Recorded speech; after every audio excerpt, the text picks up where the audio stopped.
certainly not a broadcast. It's certainly very much, I can see the words popping up, two-way dialogue, honest and transparent. So that's just come now from Sue. So thanks for that. I'm sure there's some others in there, which I'll check on later. So the question is, if we want to make it experiential feeling and the kind of action-based thing, and actually find out what the employee really thinks, and it's got to scale up, then kind of how do we do that? How do we give people that ability to do that? Now, I think with Big Picture and the work that we do, we can turn that into something that's natural. It feels like just a really good conversation, or sometimes I call it a damn good conversation. You allow your employee to make their own connections, and it's organic, and it's certainly two-way, which is a word I've seen come up in the chat. Now, for that to work, I think the reason some organisations find that difficult is because maybe someone in the background hasn't come to the party with something simple, straightforward and accessible enough for everybody in the organisation to access. And that's what I find I've done. And the message is, if we've done that in the background and we bring this, if you like, set of symbols and board that people can interact with, how much better can that make the performance review process? So what I'm going to do is to take you through that process as to how Big Picture might help, and then we'll come back and score it against those things in the chat. For me, it's either one or the other. It's either a very well prepared set of two people coming together who are very well prepared, know what the criteria is, know how the system works, kind of goes through the motions. And the other one is quite a genuine conversation.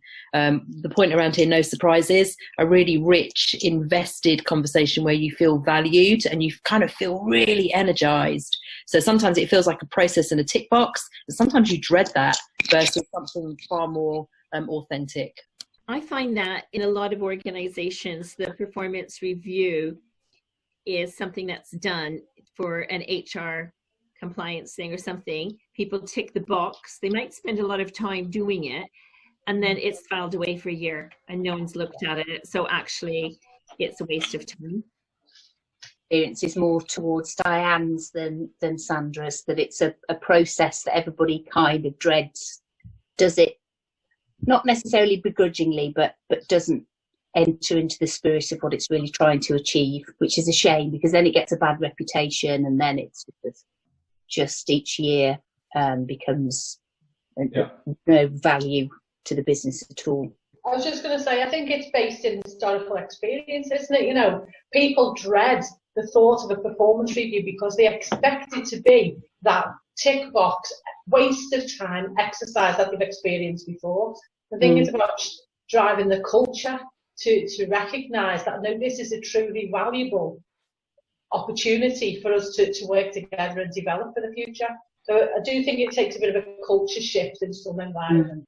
You know, really rich conversations is the aspiration for most businesses. But the reality is leaders are time pressured to, as you said, Diane, tick the box and just get the review done and get the table filled in and make sure people have got objectives, and not really understanding why we're doing it and what is the purpose of it in terms of helping people be better in their roles. And it's helpful for the organisation, but you know, people are just thinking we need to get it done and not really giving themselves the time to do it, and not also maybe having the skills to be able to conduct those great conversations and ask those questions. And I think, you know, I know, Mark, you're going to talk us through your tools, and I think anything we can do to help leaders have great conversations and understand why they're doing it and what is the output at the end of it, I think is going to be useful. Just imagine the feeling when that chime of email lands in an inbox after this whole hiatus, or worse, during this hiatus, where someone is called to a performance review,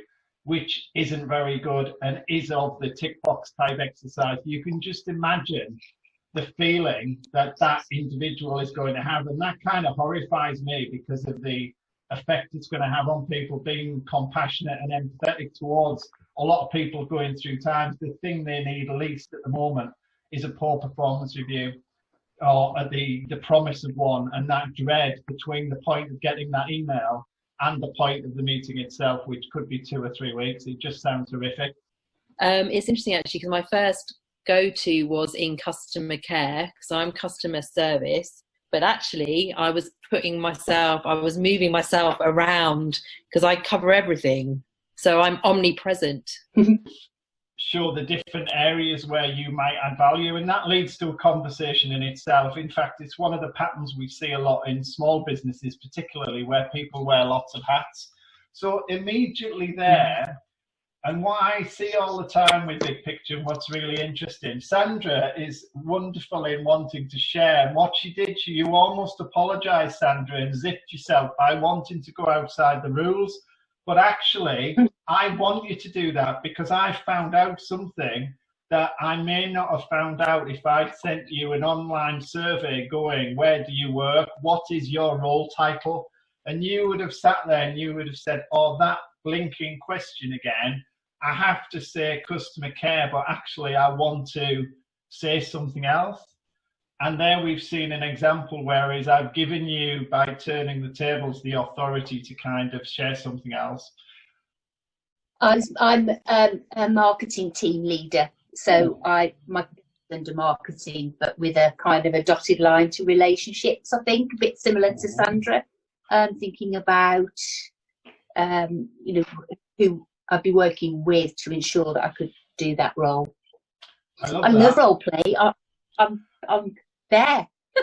Oh, brilliant. I love what you've both done. I get too excited about it as well, because what Sandra and Sue, you've both done is you've gone, I'm here, but what about this, X and Y? And those, when I talk about connections and joining dots, this is how our brains think, and this is how anybody, this is not, I don't think because we are trained change practitioners and professionals in our own right. I think this is very human and natural. And I think this is how conversations happen. I think sometimes we don't give people the dots to join. We expect them to just find the lexicon and the language to tell us. And some people can't do that without using a bit of a prompt to do that, which I think you've both demonstrated in like quick time. Chris, what was your role? I'm kind of similar as well. I've wished I had more feet or more legs, because I have feet in every camp, sometimes. I would say right now, definitely between relationships, customer care and ops, but I'm needing to pick up some slack in marketing. I'm a contact centre agent focusing on sales with experience of conflict resolution. I can't see all the topics, on my photograph, but I think primarily that's customer role. But obviously I've got a responsibility around sales, dealing with that conflict resolution, so around results and performance of the business. Mine was marketing assistant, and I love to write good copy. So although, like everyone else, could have lots of things, I think it firmly sits in the marketing. I don't think I'm dealing directly with customers. I'd have to liaise with different people, I suppose, to get information, but I think I'm firmly in that marketing box. I think working for Sue, my boss, Sue. Indeed, what a beautiful connection. Look, they're popping out from everywhere. I am so relieved sometimes when I throw these things out, because a guy said to me, but you just don't know what's going to happen when people look at these cue cards. And then you've got Diane quite happily now working to Sue and just being quite happy about it. And she only met her 20 minutes ago. And that's just... She seems a reasonable manager, I think. You know what? I think that's right.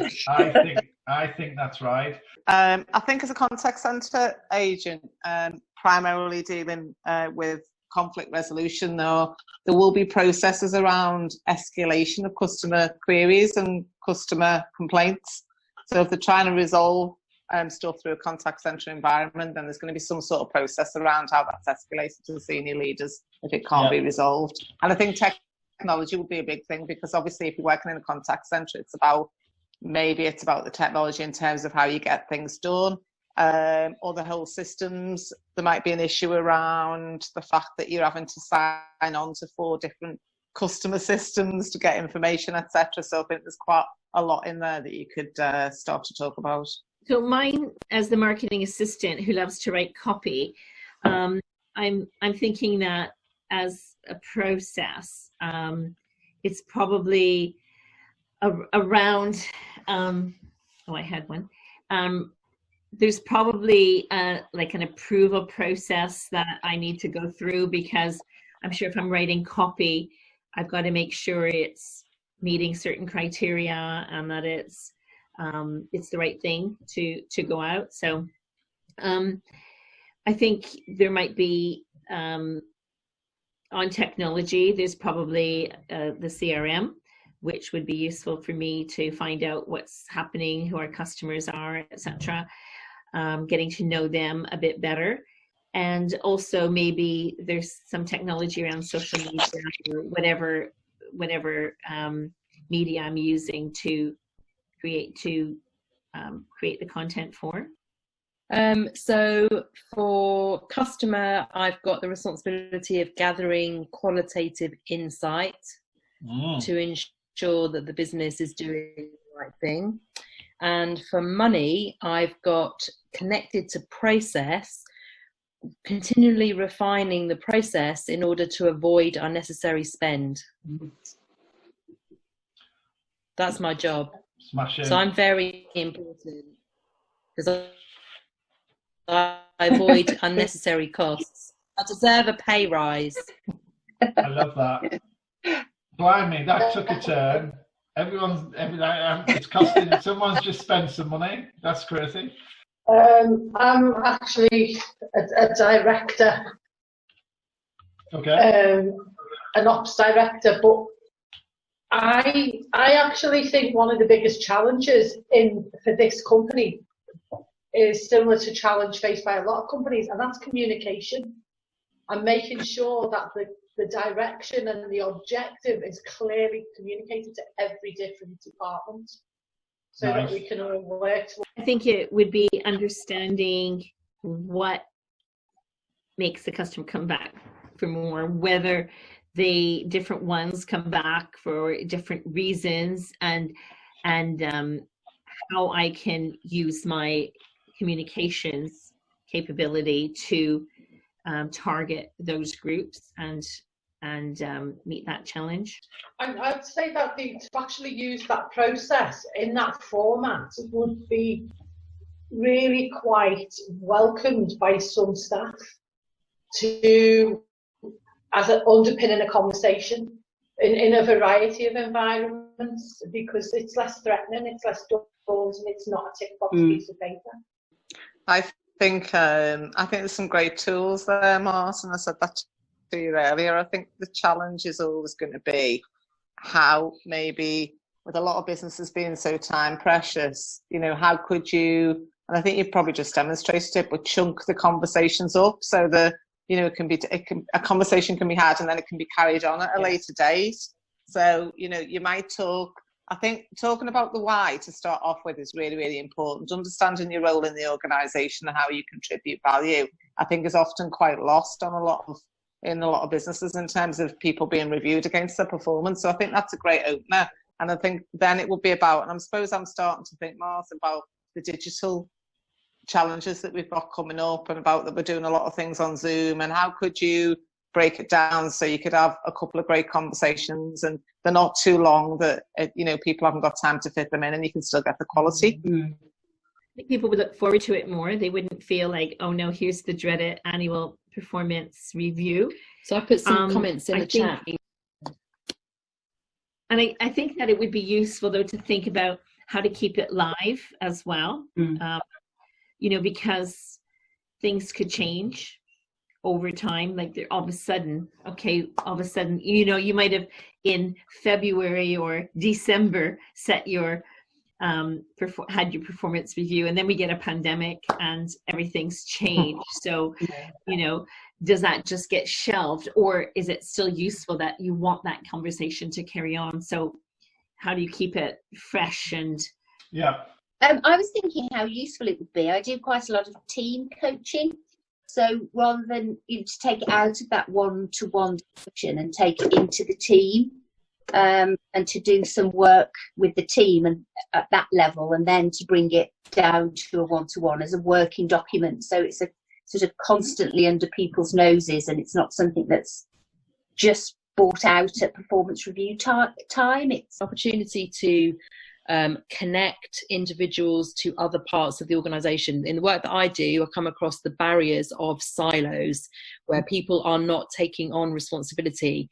And for a leader or a manager to understand some of those frustrations in regular conversations like this, you don't often look at the whole organisation and see it that way. You pinpoint individuals and you use their names.